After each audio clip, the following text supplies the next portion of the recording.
What's up, mortals? It's Dante. Sorry if my audio sounds a little weird. My mic is still, coming in. But today, we have a new chapter for Four Knights of the Apocalypse, Chapter 179, Tristan and Chion. Now, this battle is harder than predicted than ever before. Shion's elemental magic has been answered by Tantris's darker force. Chion yells at his opponents, "No one is as brave and kind-hearted as Prince Tristan. I know that better than anyone." But Tantris asks, "Then show me. What makes him so great?" He lunges at Chion and goes on the defensive. His speed and strength are increased tremendously. The golem is having a hard time trying to defend against Tristan's attacks. As Tantris, he asks, what makes him so great? And Chion says that it is clear as day. The next part of this chapter is a flashback to 6 years ago in Liones, when Chion was just 12. The staff are trying to cheer him up, saying that it's such a lovely day, why not go for a walk in the courtyard? And the maids are saying, well, I baked you some treats, how about you come and have some? But Chion, he just nonchalantly says, I'll pass. For those who need a reminder, Chion was kidnapped by a witch, Vivian, who in that time sort of told him how to use elemental magic, and he escaped. And a reminder, he was gone for 6 years. That has got to be some sort of emotional toll on such a kid. And those 6 years created a wall between him and others. He was even upset that Jade and 𝐬𝐮𝐬𝐫𝐞 were at the village festival and he was just stuck in his room. And living that kind of life just wasn't easy for him. The guards and the staff were always on pins and needles around him. And then you have his parents, 𝐬𝐻 and Margaret, who kept him practically as a prisoner in the tower, but they were just looking out for his best interest.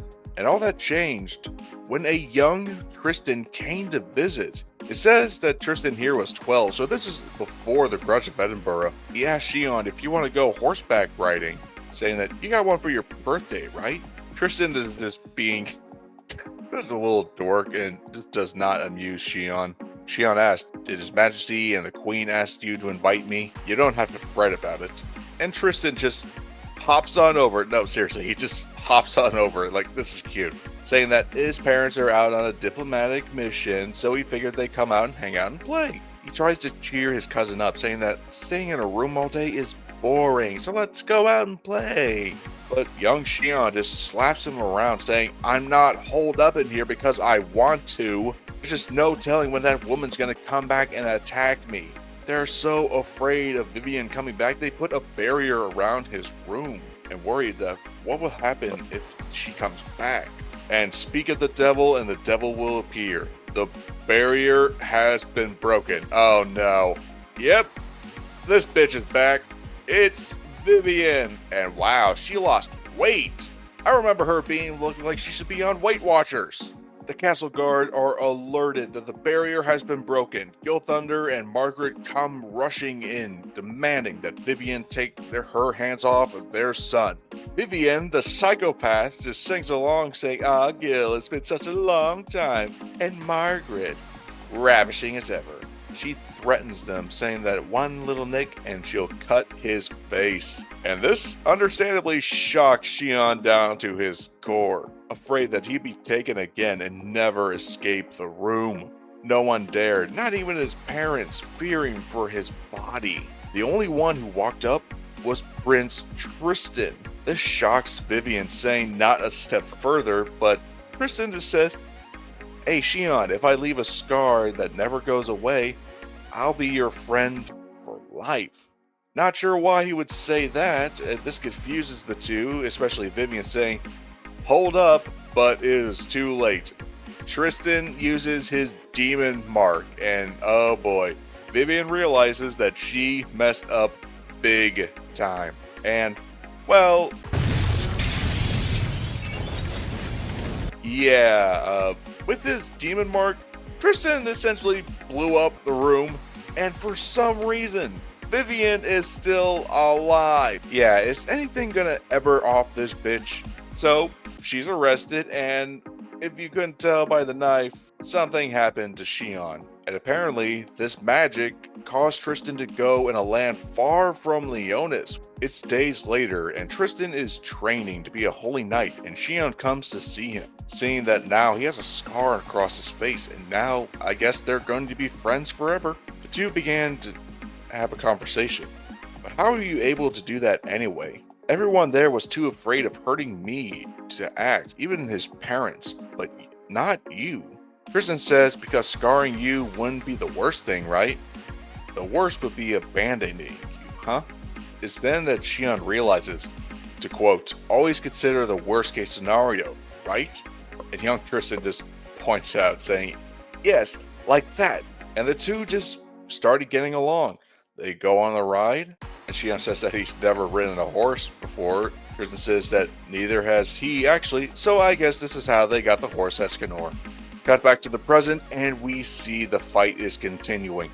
Tristan is just having an onslaught against the golem, with Shion saying to please open his eyes. Tristan is having an internal monologue saying that he can stay conscious in this form for over 3 minutes, but after that he's gonna lose control of himself. But so what? It's all for 𝐬𝐮𝐬𝐫𝐞's sake. Tristan flies up with his swords in hand and demon wings, and slashes through the golem, leaving a hole through the giant.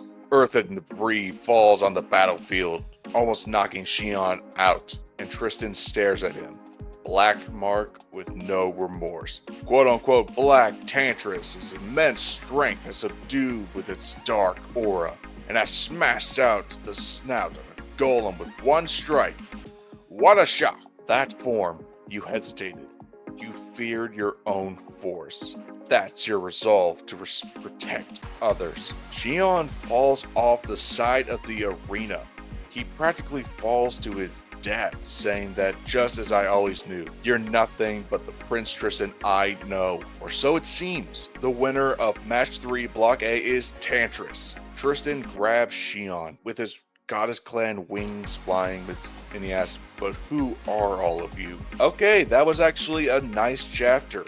This fight was awesome, but it was nice seeing the flashbacks of how Tristan and his cousin became, friends. After the whole Vivian aspect, I was wondering just what the heck this kid's life was like and how he became so obsessed with his cousin. Shit, I remember when we were all hating on Shion for what he did and what the heck he was doing, being so arrogant and kind of a jerk, but now you just gotta sympathize with this kid now.